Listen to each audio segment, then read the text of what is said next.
Buenas tardes, bienvenidos a esta plática de religiones comparadas en busca de Dios, una de estas pláticas que hacemos los viernes en Sofía. Soy Víctor Vilar, soy el director de Sofía México y soy maestro en filosofía y un apasionado, como saben, de las religiones comparadas, de la simbología, de la egiptología, de muchas cosas, ¿no? Creo que una de las características que pueden como representar un poco a los amantes del saber, a los buscadores, es que como que no nos conformamos con un ámbito solo del conocimiento, sino que queremos abarcar lo más posible. Y aunque muchas veces es muy imposible, pero por lo menos lo intentamos. Entonces, bueno, quería compartirles hoy esta plática de los viernes de Sofía, una plática sobre religiones comparadas en busca de Dios. Iniciamos la plática de hoy. La verdad es que cuando planteé este tema, bueno, pues es un tema, como les digo, intentamos que los planteamientos que hacemos en estos viernes de Sofía sean atractivos, sean interesantes y puedan aportar algún tipo de respuesta a las preguntas que en general tenemos los seres humanos, ¿no? A las preocupaciones, a lo que nos mueve, a lo que nos inquieta, ¿no? Y entonces, bueno, una de las grandes preguntas que a lo largo de la historia del mundo nos hemos realizado, porque precisamente es parte de la historia de la humanidad, es precisamente eso, es el enigma de Dios. ¿Dios existe? Si existe, ¿dónde está? Mm, ¿Es una religión mejor que otra? Tenemos en todas esas construcciones teológicas que se han ido realizando a lo largo de la historia y del tiempo, hay unas verdades más cercanas a esa idea de verdad, de la totalidad, o no, o todas son verdaderamente como iguales, ¿no? Entonces, la verdad que las preguntas sobre Dios, sobre el misterio de la vida, de la existencia, de la muerte, del infinito, de la eternidad, pues son preguntas que han ido de la mano de la propia construcción del ser humano, de la propia forma en que los seres humanos nos hemos relacionado con la naturaleza, con el entorno, con nosotros mismos, porque justamente esa pregunta, la pregunta sobre Dios, sobre la inmortalidad, sobre la eternidad, está vinculada con nuestro propio ser. Entonces, justo cuando la historia de la humanidad es la historia de una búsqueda de respuestas, de enigmas, de incógnitas, en la medida de que vamos descubriendo quiénes somos. Bueno, realmente, como les decía, la gran historia de la humanidad precisamente es una búsqueda en el proceso de que existimos, en el proceso de que vivimos. Es una forma de buscar respuestas también ante lo que nos rodea, ¿no? Fíjense que cuando el hombre, en ese primer origen del ser humano, cuando emergió la conciencia en el ser humano, en el homínido, en el hombre, cuando podemos hablar por primera vez de humanidad, de pronto ese ser humano contempló el universo que le rodeaba, contempló las estrellas, contempló la naturaleza y sintió como una reverencia hacia todo eso que contemplaba, como una especie como de sentimiento de pequeñez ante el inmenso océano del universo, ya sea del firmamento, de un bosque, de, del crepitar del fuego, de los océanos, del viento recorriendo por las copas de los pinos. Es decir, cuando contemplamos lo inmenso, esos paisajes, esos amaneceres, hay como un sentimiento de separación de todo ello. O sea, es un ser que contempla algo ajeno a uno, pero también hay un sentimiento de unidad con todo eso. Un sentimiento como de arrobamiento, como si todo ese universo que está ahí te está apapachando, te está rodeando con sus brazos de gigante, como esas constelaciones, ¿no? Entonces, cuando el ser humano por primera vez contempla ese universo en esas épocas prehistóricas, empezó a preguntarse, bueno, ¿por qué se mueve así el universo? ¿Por qué se mueven los astros? ¿Qué son los procesos que ocurren en la vida, en la naturaleza? Y así empezó surgiendo por primera vez las primeras preguntas sobre la naturaleza y sobre la ciencia, el conocimiento del mundo. También sintieron la necesidad de esos seres humanos, esos primeros seres humanos, en conciliarse los unos con los otros, en relacionarse, en encontrar las mejores formas de sobrevivir ante la precariedad del mundo, ante las dificultades y las adversidades de la naturaleza, y entonces reunirse de las mejores formas posibles.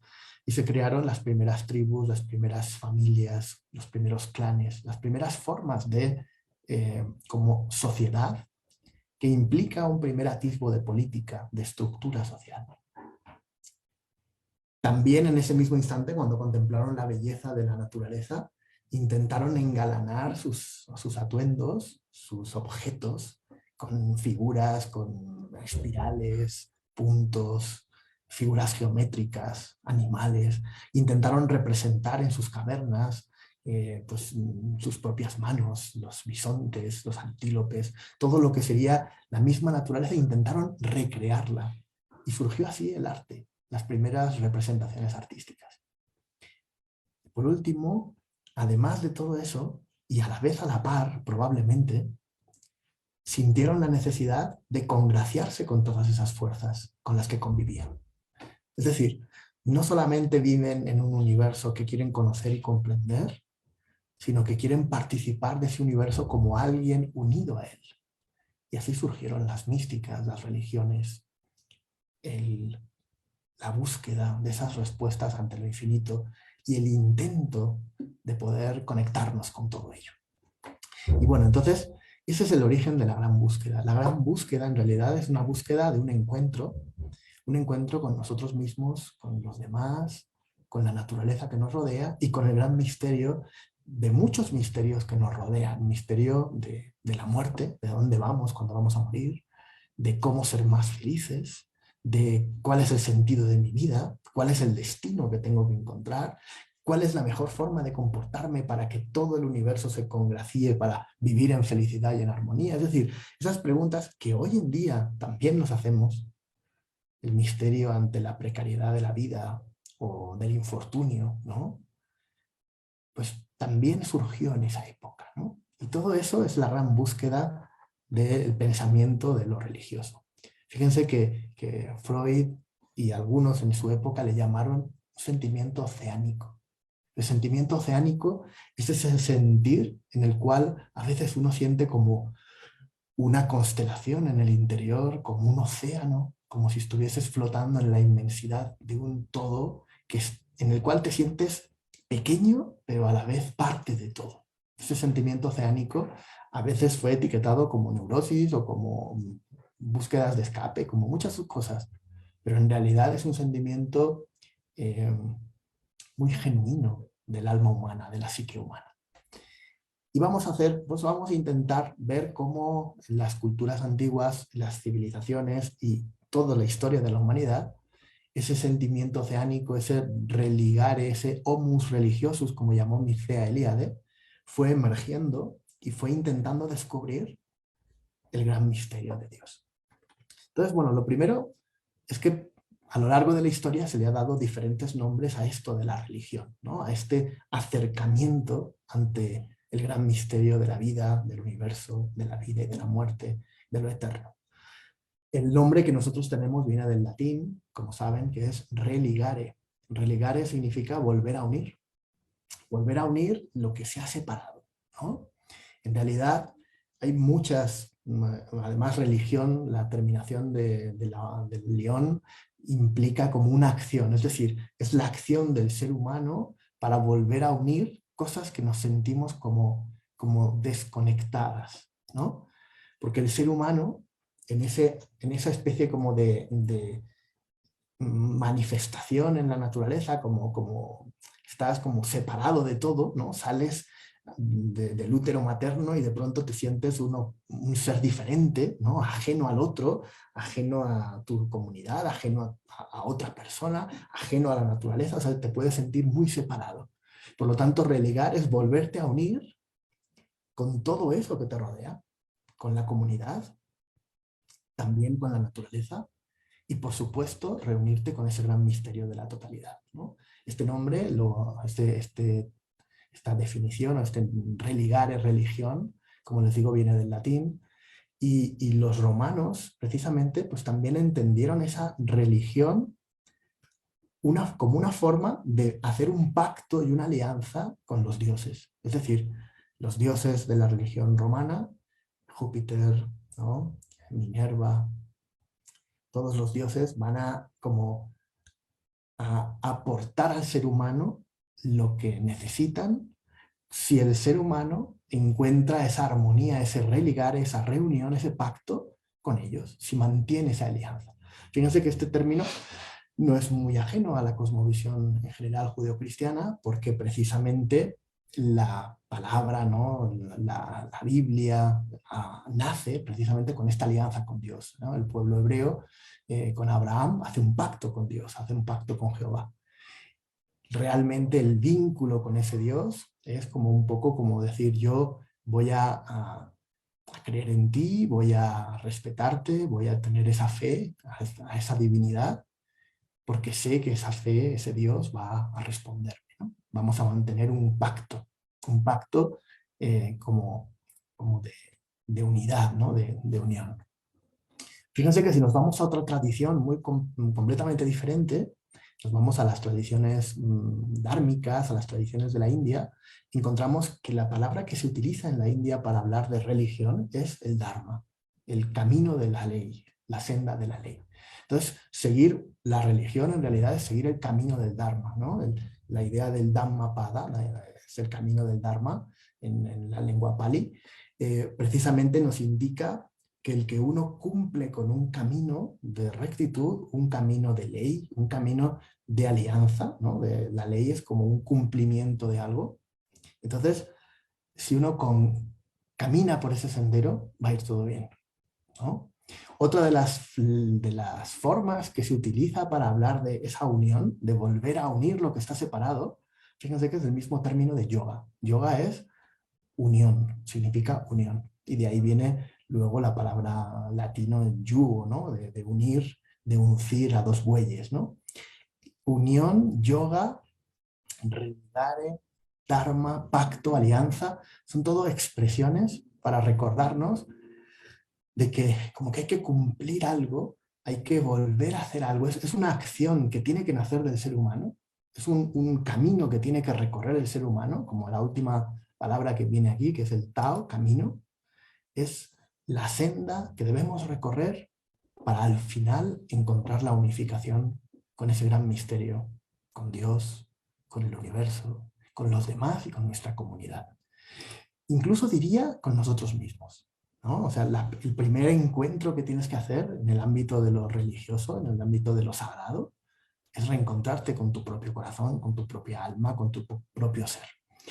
Estoy utilizando a veces las palabras alma, espíritu, religión, a veces muy rápido, y tendríamos a lo mejor que hacer un acuerdo primero de qué hablar unos y otros. Pero bueno, no entremos ahora en esos detalles, lo que quiero es como en ámbitos muy genéricos, ¿no? El alma, la interioridad, el mundo psíquico, es decir, tenemos que reunificarnos esa desfragmentación, esa fragmentación que hay en nuestro interior, donde a veces estamos divididos, queremos una cosa, deseamos otra, hacemos otra completamente distinta y decimos otra cosa. Hay como una división, hay una separación en el ser humano. Y precisamente por eso nos encontramos mal con nosotros mismos, porque como hay como cismas interiores, ¿no? El religar es reunirte primero, encontrar tu escala de valores, saber lo que quieres, saber lo que eres, y esa reunión con los demás y reunión evidentemente con un aspecto que trasciende un poco más la parte más centrada en el propio ser, en el propio ego, ¿no?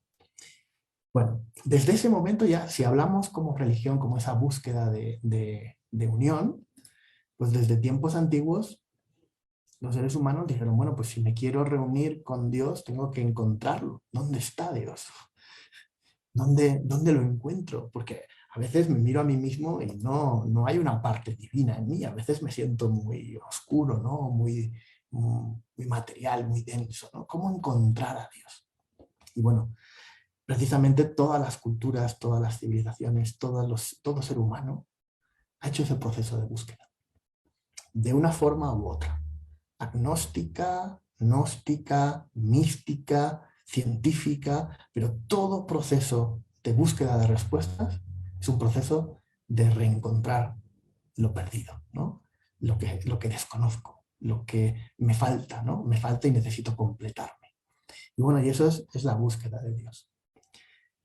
En la antigüedad, las primeras búsquedas justamente fueron como las más vinculadas con la naturaleza. O sea, Dios no era un Dios abstracto, ajeno al ser humano, sino es un Dios natural, la Madre Tierra, Pachamama, la gran diosa. Las primeras civilizaciones contemplaron la naturaleza, ellos recibían de la naturaleza todo, el cuidado, la alimentación, el agua, y por lo tanto la vida se debía a ella, ¿no? La gran madre, fíjense que el acto del parir de la mujer, de dar a luz un nuevo ser, ellos se sentían como que la misma tierra era la gran madre que había parido a todos sus hijos, y no solamente parido, sino que les daba los nutrientes para que pudieran sobrevivir. Entonces, esa primera observación de la naturaleza da un encuentro.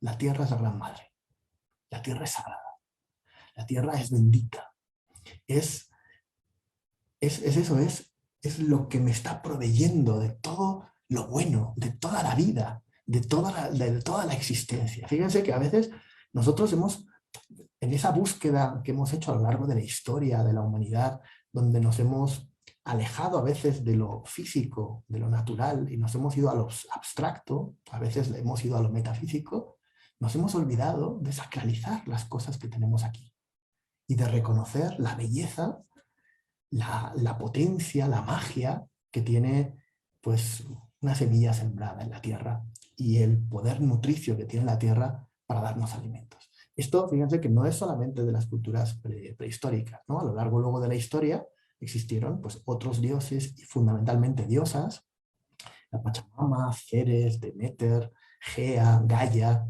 la misma... muchas diosas que van a representar esa gran madre cósmica, Hathor en Egipto. Y la gran madre va a propiciar a todos los seres la vida.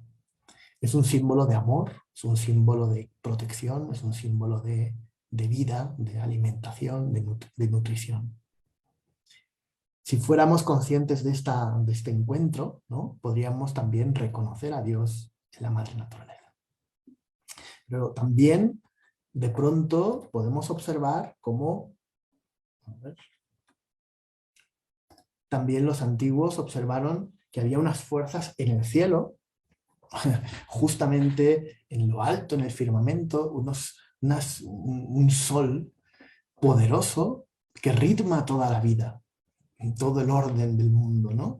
El sol hace que existan las estaciones, los ciclos solares, existe el día y la noche, ritma incluso pues, el año, ¿no? Saben que la observación de los astros permitieron como fijar un calendario, encontrar un sentido al paso del tiempo, y la idea de la luz y la oscuridad es una idea en principio física, pero que tiene mucho trasfondo metafísico, mucho trasfondo simbólico, podríamos decir.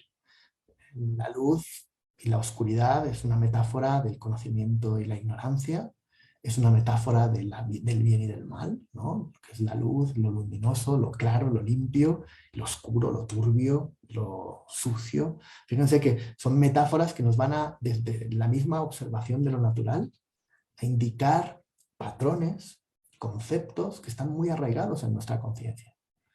Caminar por un sendero de luz, caminar por un sendero luminoso, y alejarnos de la oscuridad, alejarnos de la penumbra, es como seguir un camino recto, ¿no? Son metáforas que en nuestro lenguaje se han ido quedando, pero que están en el propio corazón de la observación de la naturaleza. Para los antiguos, o para muchas culturas, no para los antiguos, para muchas culturas, en Egipto, en Sumeria, Shamash, en Egipto, Ra, Atón, en los incas, Inti, Apolo o Helios en Grecia, el sol era uno de los grandes dioses y por todos los beneficios que daba, que aportaba, por el combate contra las tinieblas, ¿no? Apolo combate a Pitón, Ra cada día, cada noche tiene que enfrentarse al más allá a Apophis, es decir, hay como una lucha de la luz contra la oscuridad, de lo que crea el universo y lo que lo destruye. Y fíjense que es una metáfora también, es una forma de ver el mundo, pero también es una realidad muy científica. Si el Sol no existiera, nuestro universo no existiría.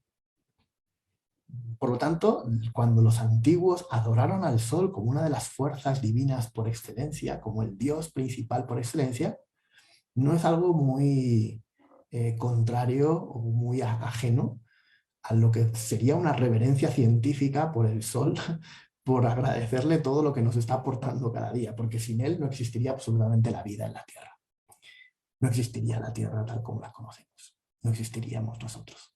Entonces, fíjense qué curioso, ¿no? El que los antiguos pudieran cada mañana hacer una reverencia al Sol no está tan descabellado, no es tan loco, no es tan, oh, es que supersticioso, ¿no? O sea, realmente tendríamos que decir, oye, es una forma de sacralizar una realidad que no solamente es mística, de unión con esas fuerzas naturales, mística en el sentido de encuentro con el misterio, sino también es una visión muy científica, muy natural, una correspondencia natural de gratitud hacia algo, hacia un ser, hacia un objeto estelar, como queramos, que está ahí y que propicia toda una serie de fuentes de vida para nuestra propia existencia.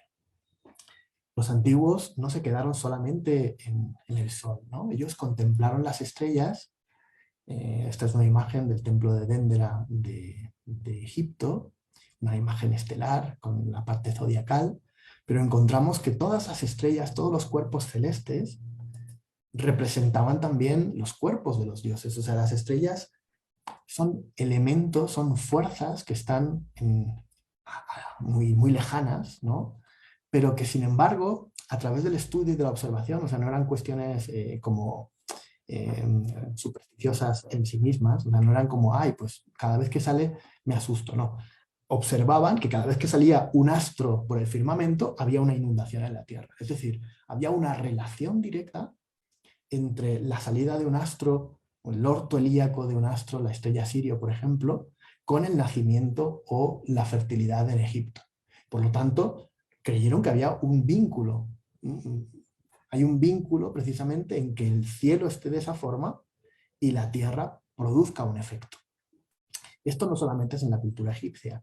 Encontramos en muchísimas culturas esa observación de los astros precisamente para comprender la influencia de esos astros o la influencia de ese instante del por qué esa estrella tiene que ver con algún proceso de la vida, algún proceso de la naturaleza, algún proceso de la existencia.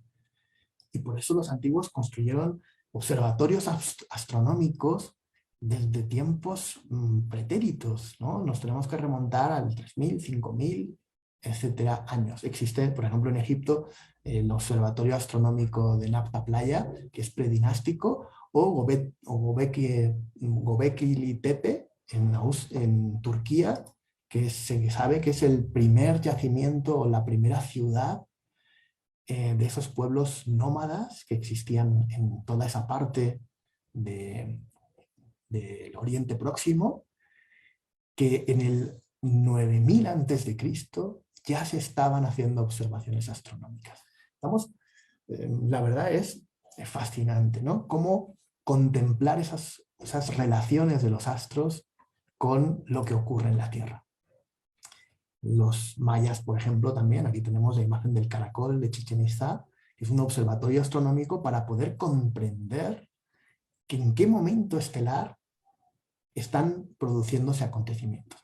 Nosotros, todo esto, a veces, como desde nuestra perspectiva científica del siglo XXI, podemos verlo como, bueno, como supersticiones, pero en realidad es el intento de comprender los procesos naturales, ¿no? Y de comprender las interrelaciones entre todas las cosas. Esta idea de la interrelación entre todas las cosas en realidad es algo que actualmente en la física de vanguardia se está redescubriendo. Y es que todo está interconectado a nivel cuántico y los antiguos, ellos lo consideraban desde el pensamiento más mitológico y simbólico, pues consideraban como desde el ámbito de la religión, todo está vinculado y todo está relacionado.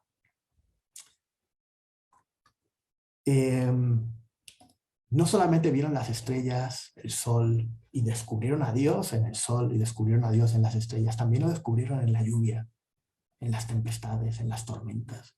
Tlaloc, Zeus, Baal, todos los dioses de las tormentas, con sus rayos y con su lluvia, fertilizaban la tierra. Fíjense que desde esta perspectiva empezaron a dividir, o sea, la cosmovisión o la visión humana empieza a desdoblar ese sentido de lo divino como dos fuerzas. Una fuerza madre, proveedora de alimentos, dadora de vida, que acoge a sus hijos, y una fuerza patriarcal, una fuerza padre, una fuerza que fecunda, que engendra, que da potencia y vida, ¿no? Y por eso los dioses uránicos, en el mundo, digamos, del mundo griego y el mundo romano, incluso pues todo de la India, iranio, es un mundo de dioses padres celestes, potentes, y la tierra es una tierra madre, es una tierra amorosa, una tierra fecunda. Esta doble cosmovisión de padre y madre, en esos dos aspectos se puede también ver a Dios, ¿no? Los antiguos veían a Dios en el padre y en la madre. Esto fue generando a lo largo de toda la historia de la humanidad un sinfín de mitologías, de relaciones, de parentescos entre esas fuerzas que los antiguos observaban en la naturaleza. O sea, todavía no estamos hablando de abstracciones, ¿no? Sino que vemos las tormentas, la vida, el cielo nocturno, el río Hapi, el sol Inti. O sea, estamos observando Venus con Quetzalcóatl. En todas las culturas la naturaleza era divina y caminaba el ser humano por un universo sagrado, un universo cosmizado por las fuerzas divinas. Y todas las mitologías y todas las leyendas nórdicas, con Thor, con Odín, las mitologías griegas, las mitologías egipcias, todas esas representaciones de los dioses, en realidad son representaciones de elementos que existen y que para la percepción del ser humano pequeño, humilde ante ese gran misterio de la vida, eran fuerzas divinas. Porque eran fuerzas que perduran más allá que el ser humano. La naturaleza va a durar más allá que yo, que cada uno de nosotros. Las tormentas, o sea, son todo fuerzas que estaban antes que nosotros y estarán después que nosotros y seguirán estando cuando nosotros ya no existamos sobre la faz de la Tierra. Eso eran fuerzas divinas, son energías creadoras, energías potentes, ¿no? Cuando muchas veces podemos hablar también en el mundo mesoamericano de la divinidad, no son dioses en un sentido de seres separados, ¿no? Con poderes sobre algo, sino que son las mismas energías divinizadas. Pues estos son lo que representaban estas mitologías, que evidentemente se fueron concretando en cuentos, en relatos míticos, simbólicos, que necesitan como reinterpretación, que necesitan conocerse para poder interpretar, para poder descubrir sus secretos y sus conocimientos.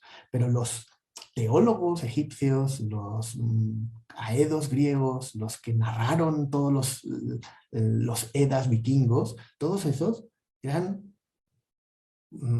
personas dotadas de una visión de la naturaleza, una comprensión psicológica del universo que está fuera de toda duda. O sea, era algo soberbio. Los que pudieron crear esas mitologías, la verdad que fueron grandes seres humanos, excepcionales observadores y a la vez no solamente observadores, sino respetuosos de esas fuerzas.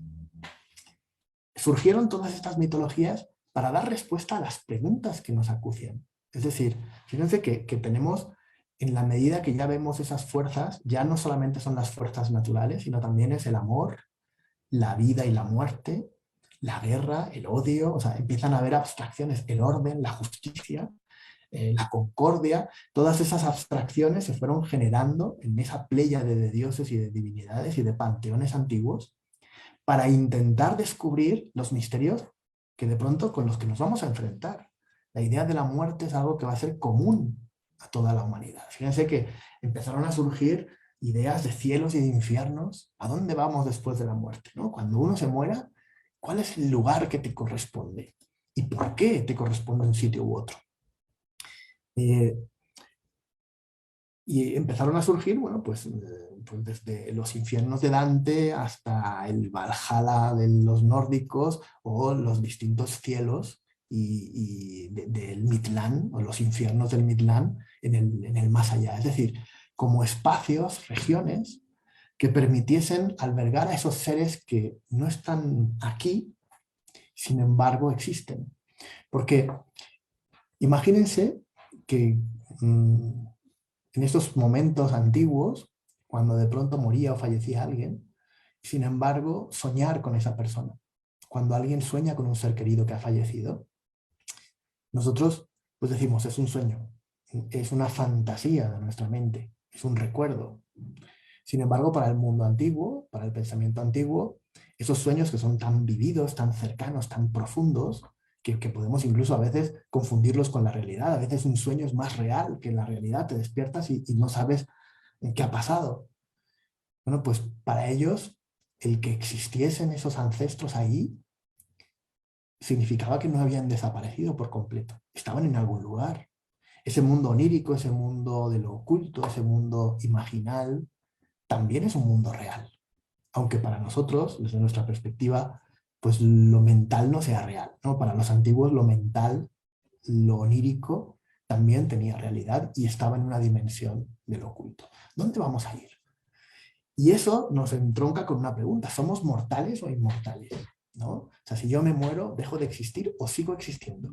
Y si sigo existiendo, ¿qué parte de mí es inmortal y qué parte es mortal? Todas las religiones de la humanidad respondieron a esas preguntas. Y son preguntas que nos afectan y nos preocupan.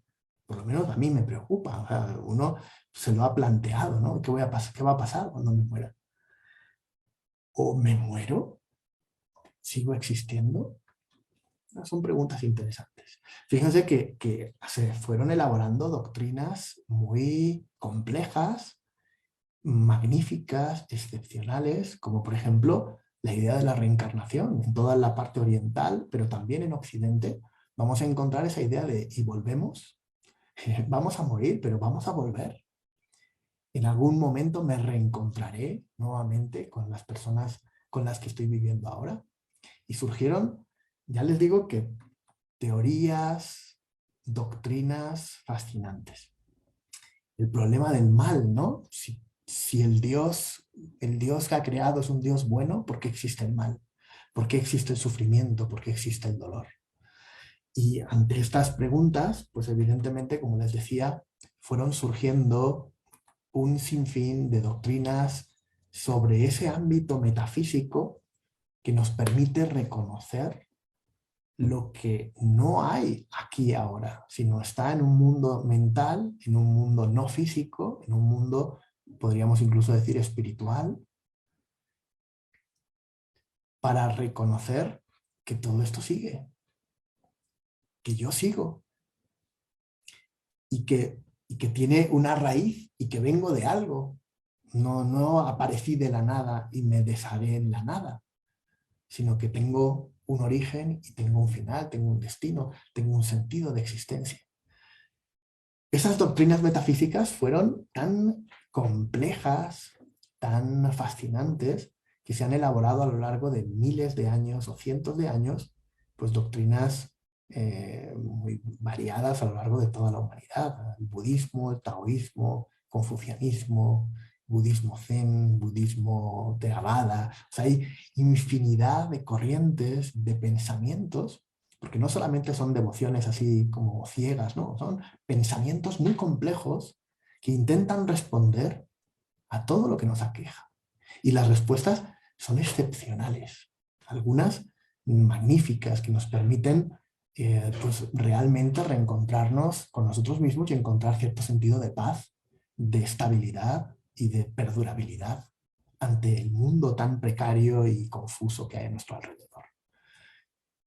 También eh, doctrinas como estas de las tríadas fundamentales, la Trimurti en la India, con ese Dios creador, ese Dios conservador y ese Dios destructor de los mundos, Brahma, Vishnu y Shiva, o la tríada egipcia de Osiris, Isis y Horus, el padre, la madre y la creación, el rey, y lo mismo como en el pensamiento cristiano con el Padre, el Hijo y el Espíritu Santo.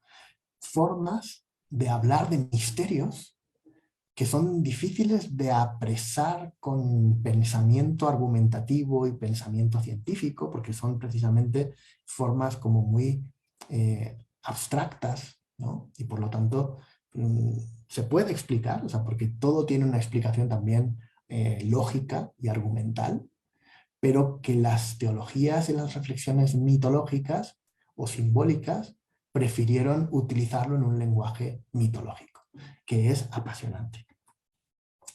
También las religiones ofrecieron revelaciones y códigos morales, ¿no? Hubo hombres en muchas partes del mundo que de pronto pues casi como que escuchaban la voz de Dios, una especie de mandato, de propuesta, e incluso esas personas codificaron códigos morales que sirvieron para poder mantener a muchas personas a lo largo de la vida intentando seguir un camino que permitiese esa reunión con lo divino. Lamentablemente, el ser humano en sus límites, en sus miedos, en sus tragedias, pues hizo muchas veces el mal uso de todas estas doctrinas y, y a veces lo que tenía que haber sido un camino de amor, de compasión, de altruismo, justamente provocó pues, las grandes matanzas, odios y fanatismos extremos, ¿no? Y evidentemente, pues la historia también de las religiones, ya no de Dios, sino de las religiones, pues tiene tanto luces como sombras, y es muy interesante también desvelar esas luces y sombras para poder aprender de los errores y poder eh, pues, no volverlos a cometer, ¿no? Poder trascender esos límites de dogmatismo, de fanatismo, que a veces las ideologías religiosas han podido enarbolar, ¿no? O dirigir.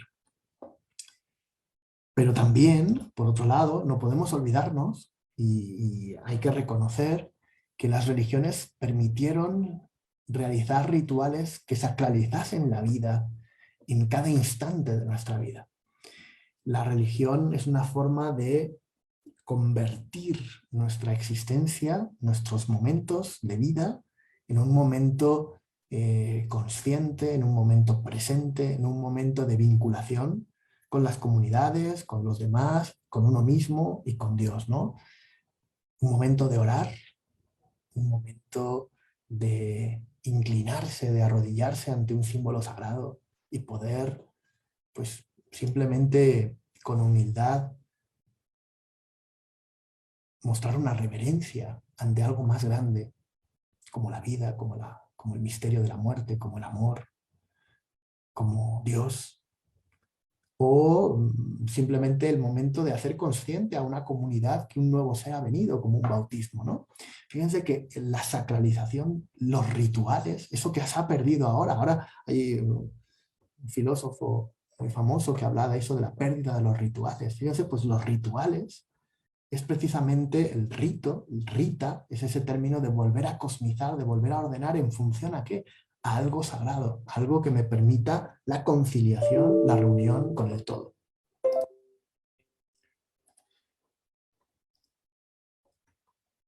Entonces volvemos a esa pregunta que hacíamos al principio en la plática, ¿no? O sea, bueno, he intentado hacer como un recorrido, ¿no? Como a lo largo de las tradiciones, pues desde dioses más vinculados con la naturaleza hasta abstracciones más metafísicas, ¿no? Las religiones abrahámicas y las religiones dármicas, pues como que van separando a un dios, elevándolo a un plano más metafísico, abstracto, de omnipresencia, ¿no? Está por todos lados, no lo sabemos muy bien, y sin embargo, más desconectado de la materia, más desconectado de la naturaleza. Fíjense que nuestro proceso a lo largo de la historia pues ha llevado a una abstracción hasta el punto de que a principios del siglo XX pues se dijo que Dios había muerto, ¿no? Dios ha muerto, ya no existe Dios. ¿Por qué? Porque ya se ha hecho tan abstracto, tan lejano de la realidad, del mundo que nos rodea, que entonces ya está muerto. Pero podemos volvernos a preguntar, bueno, ¿dónde está Dios? Y esto es una reflexión personal y una opinión personal. Evidentemente, creo que es una búsqueda personal, es una búsqueda individual, pero creo que lo podemos encontrar dentro de uno mismo, en ese sentimiento inmanente de la divinidad, que podemos sentir a Dios en nuestro corazón, sentir en cada poro, en cada célula, en cada instante, pero no solamente dentro, también lo podemos ver en el otro. Podemos ver en la mano que acompaña, en la presencia de un amigo, en la sonrisa en los ojos de un recién nacido. Podemos verlo en los momentos de sufrimiento y en los momentos de alegría. Podemos verlo en los demás, tal cual, ¿no? De la misma forma que lo podemos sentir dentro, podemos sentirlo en el otro, podemos sentirlo en todas partes, ¿no? Yo me pregunto, siempre, desde hace mucho, desde muy pequeño me preguntaba, bueno, pues si fuera un Dios, si fuera Dios todopoderoso, ¿qué ser utilizaría para nacer? ¿No? O sea, ¿en qué encarnaría? Y la respuesta que me surge siempre es en todo. Porque también se puede encontrar fuera, en ese Dios trascendente que está en las montañas, en los bosques, está en la naturaleza, que está en el mismo cielo infinito. También podemos encontrarlo más fuera de lo que hay fuera, o sea, en ese universo inabarcable que ni siquiera los telescopios más potentes ni el Hubble puede fotografiar porque es mucho más infinito todavía que lo que nuestros lentes, nuestros ojos puedan observar nunca. En todo, ¿no? O sea, esa idea de que la divinidad la podemos descubrir en todas partes. Y bueno, por eso pienso que como definición, la religión es el esfuerzo del ser humano de reencontrarnos con nosotros mismos, con los demás y con el todo. Con el amor, la bondad, con lo uno y con Dios en todas sus formas.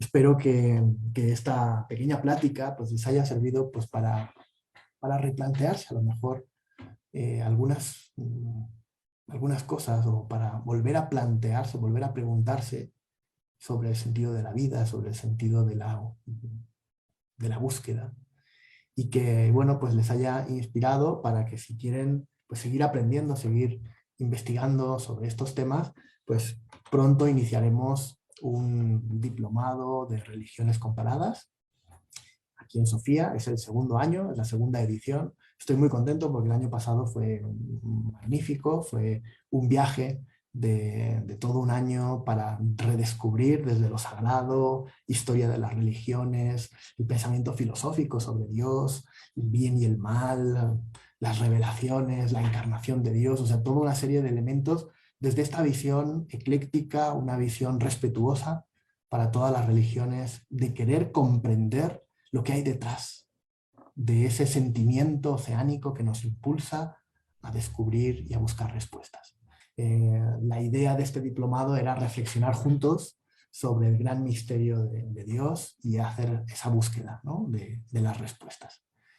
Y bueno, espero que hayan disfrutado de esta charla, que para mí es un placer. Ya les digo que me da gusto el poder conversar, compartir con todos ustedes estas pasiones, ¿no? Yo creo que la vida, cuando se hace con pasión y cuando disfrutas lo que amas y lo que haces, pues bueno, pues entonces tiene mucho más sentido. Entonces, Sofía es una casa de apasionados, ¿no? De la sabiduría, de buscadores que queremos pues compartir también con ustedes pues lo que vamos aprendiendo. Porque creo que la vida en compañía y compartiendo lo que uno tiene es muchísimo más placentera, más amorosa, más amable y a la vez también tiene más sentido. Entonces, bueno, pues con mucho cariño les deseo que tengan un magnífico fin de semana y nos vemos el próximo viernes en otra conferencia de Sofía. Muchísimas gracias.